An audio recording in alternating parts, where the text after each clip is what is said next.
on UHF, we're going to be talking about the Hero System 6th edition. We're going to do an overview here. And this game system's been around since 1981, which originally was known as Champions. And the first three editions, it was under the name of Champions, with other books using this similar rule set for different genres. Champions was for superheroes, Espionage was for 60s Cold War, spies, and so forth. Let's take a look back.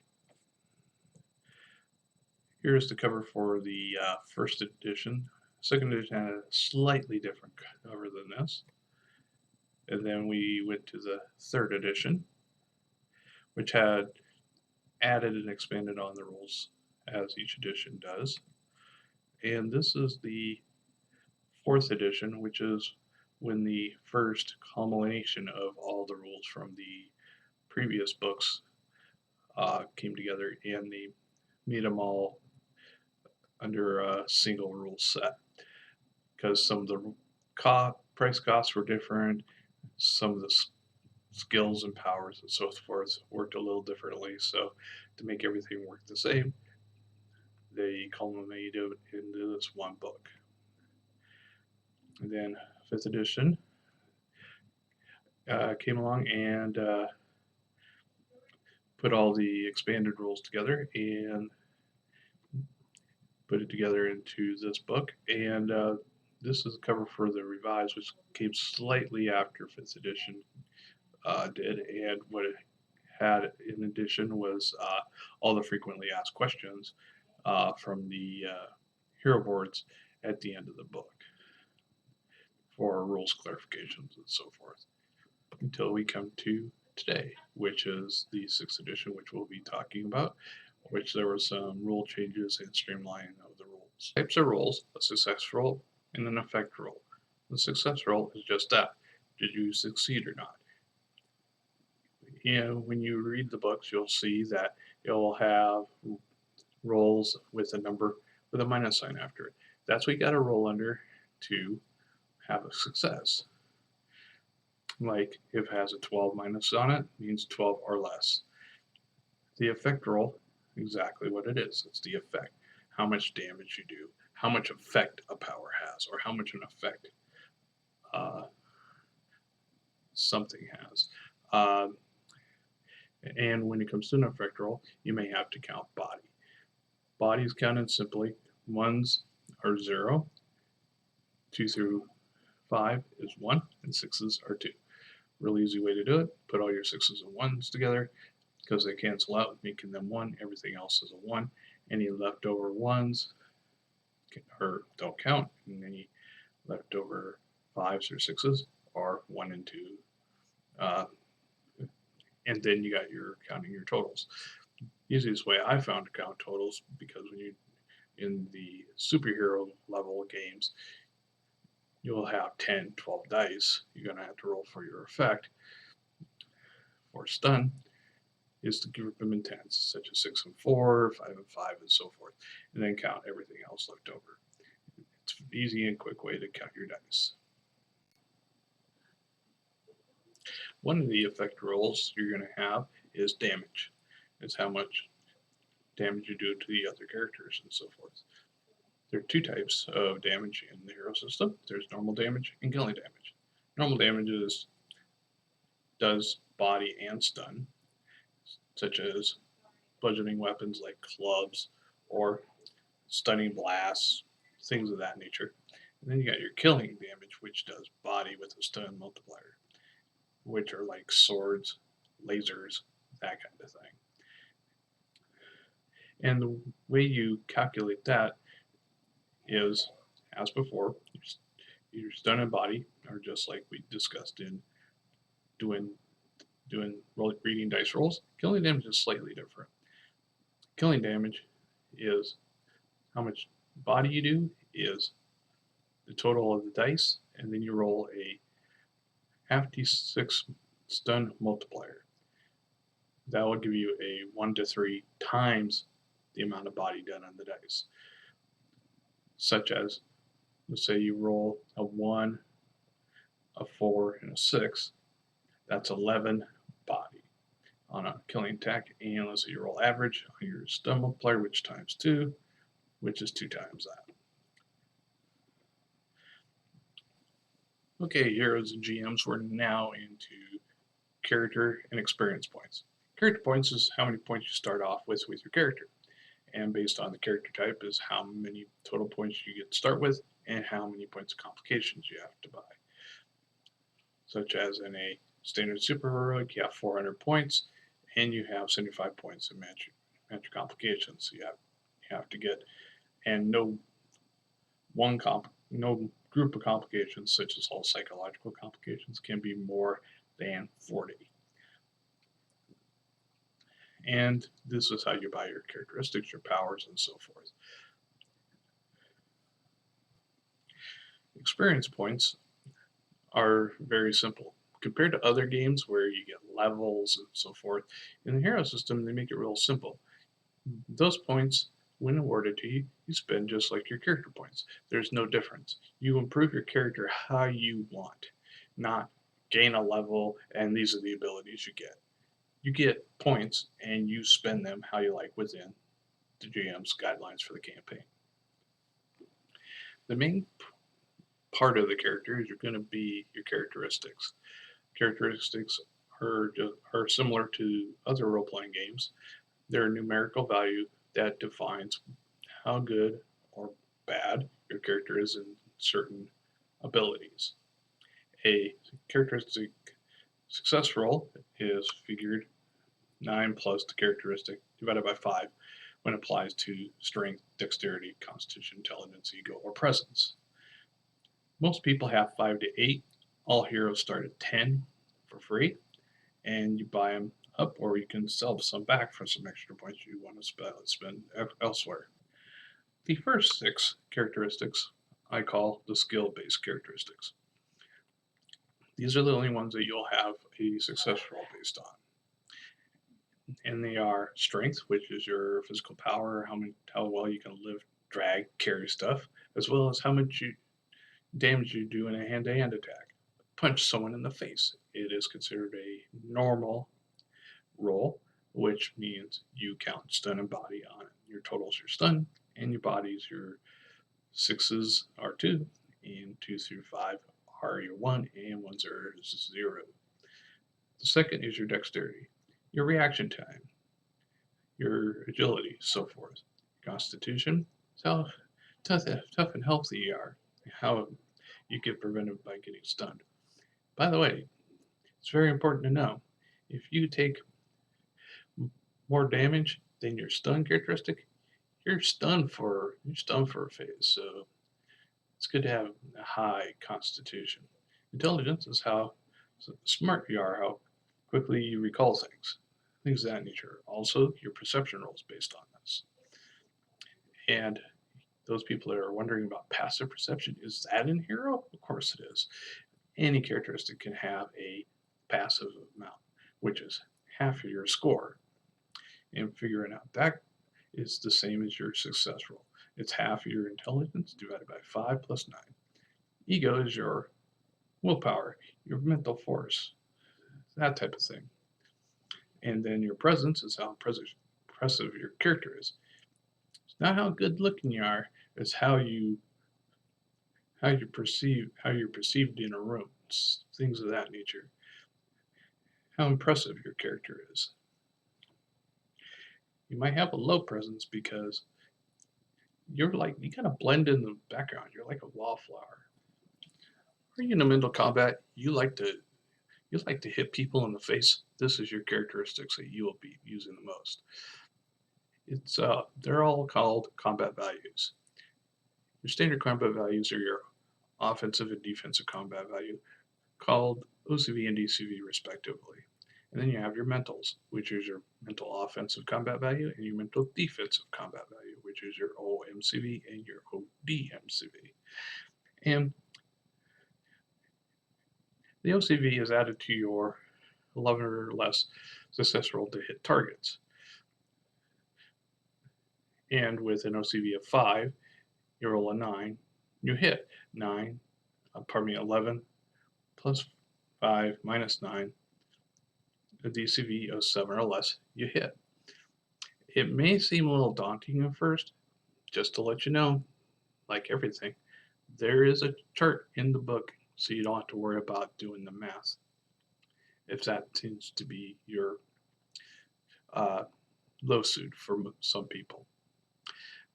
Now, the next combat characteristic is your speed. That's how many times you act in a 12 segment turn. If you are speed 4, you go 4 times in the turn. The GM will go down the speed chart and he'll say, okay, it's phase 1, 2, 3, 4, and on your character sheet, you'll have it plotted out there where you go in the turn. So there won't be no problems. Then you come to your defenses. The standard 2 defenses are under characteristics. And that's your PD and your ED. Your physical defense and your energy defense. That's how much damage you can take before you start getting into your body and you're stunned. Now, that's for normal attacks. For killing attacks, such as bullets, swords, that type of thing, that's your resistant PD and your resistant ED. And they're bought as a power of that name, resistant defense. Skills, talents, and perks. When it comes to skills are just basically you're buying a success roll for something, such as combat piloting, or that you're a cook. When it comes to those, most of those are going to cost you 3 points to get, and it's based on a characteristic roll. Although there are some, like combat skill levels, which gives you just a bonus. For, like, you want to buy a hand-to-hand combat or range combat, or you can get a lower cost one for a single weapon, like for your dagger, you get a +1 because you're a dagger expert, whatever. And then you have your perks. Perks are just that. Nice things that you have, like police authority, money, contacts, followers, those kinds of things. Also, vehicles and bases fall under this. Then you got talents. Talents are, you can say, they're quasi-powers or semi-powers. Most don't cost any endurance, but they're nice to have, such as eidetic memory, absolute time sense, striking appearance, so forth. Just as a point of note, in the book, there is a breakdown of all these talents on how they're bought as a power, how those point costs came to be. Just makes it easy that they're on their own list because they're real minor things such as ambidexterity, which helps the character out just in a minor way. And they're very common for most games, especially heroic. So you like punching things in the face. So you decide that you want to have some martial arts. It comes under skills in the Volume 1 rulebook. In Volume 2, it's under its own section with more details on how to make your own different types of martial arts, such as Kung Fu. You buy various maneuvers that cost 3 to 5 points. They give you different OCV, DCV modifiers, and damage bonuses and so forth, and how to grab limbs and to target far prone after you do the maneuver, things of that nature. It's very nice if, like I said, if you're planning to make a martial artist, but it's not strict to martial artists. Because you could be let's say, a military commando. You have some fighting training, and also not necessarily training, so to speak. There's also martial arts like dirty infighting, which is just that. It's kind of improvised. So it's good to have a few maneuvers. It says to buy a minimum of 10 character points worth. I think it's a little restrictive because you can get 3 maneuvers that are 3 points each, and that's only 9 points. So I always go with the 3 maneuver minimum. That's my house rule. This is what makes a hero a superhero. Not necessarily. Just kidding there. Because when it comes to powers, you can make anything for powers, such as an AK-47, for instance. You can make from a power. It's one of the things that the Hero System is very good at, is that you can emulate about any power or any power or effect of a power. And that's what we're going to discuss here. Powers you can buy just plain. Oh, you could fly like Superman. Fly, great. It's boring though. Everybody has flight. So you have a couple examples I've put here for you. Good example is flight, 20 meters. Let's say you don't want gravity to affect you as much. So you buy a no gravity penalty advantage, which is plus 1/2. And you use a staff. The staff is a focus. OAF is obvious accessible, meaning that obvious that your flight power comes from that, accessible meaning someone can take it away from you, though it may be difficult.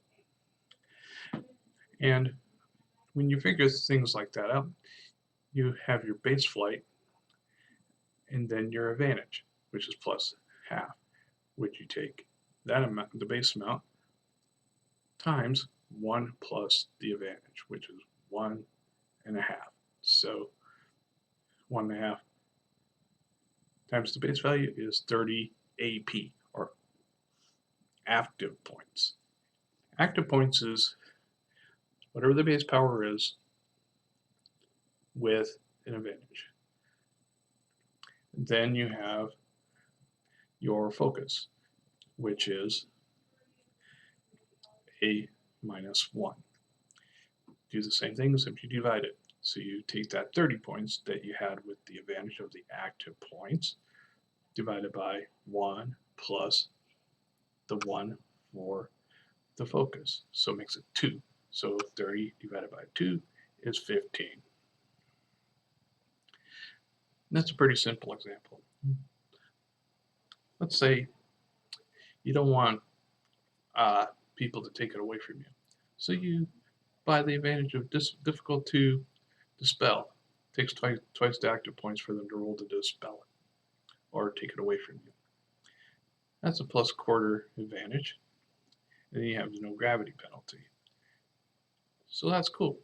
So you go base value times 1 plus 1/4 plus 1/2, which makes it plus 3/4. So base value times 1 3/4, which in this case makes it 35 points.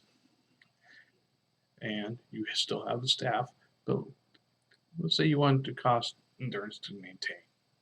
That's another -1/2. And you have incantations. It means you gotta speak and activate your power. So in this example, you have the 1 for the focus, then you got 1/2 for the endurance to maintain, and then another 1/4 for the incantations,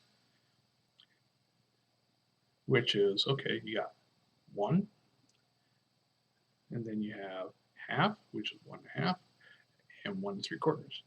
Then you have your plus 1, like I said, so it'd be 2 3/4. So you take that amount from your 35 divided by 2 3/4 is 12.72, which is 13, because it rounds in the character's favor only if it's a 0.5. So that's how, so it rounded up to 13. Simple and done. Just to let you know, there's a few ways to get away from this math. That's why a lot of people think that Hero is a chunky system, because there's a lot of math involved. Really, it's not that much math, and 2, it's simple math. So, but I know math's not everybody's strong suit. There's a couple ways to get around that. One is there are charts in the book that does the math for you. You look up the active points, you cross-reference against the advantage or limitation, boom, you're done. The other way is to get Hero Designer, which is available at HeroGames.com. It's a small investment, but it's worth it because all the math's done for you. Not to say a lot of the books have available character templates that will help you out, and all you have to do is download the template. Boom, has all the really bells and whistles you like. Thirdly, and it's a very popular way to do it, is get the character creation cards, which is also available through HeroGames.com, where you can make up your characters for champions, uh, and be able to use those to create your character, and you just write it on your character sheet. Or I've even seen people even use these cards and just put them in a 9-card sleeve holder, and so that's their character sheet. A little crazy to follow, but it works.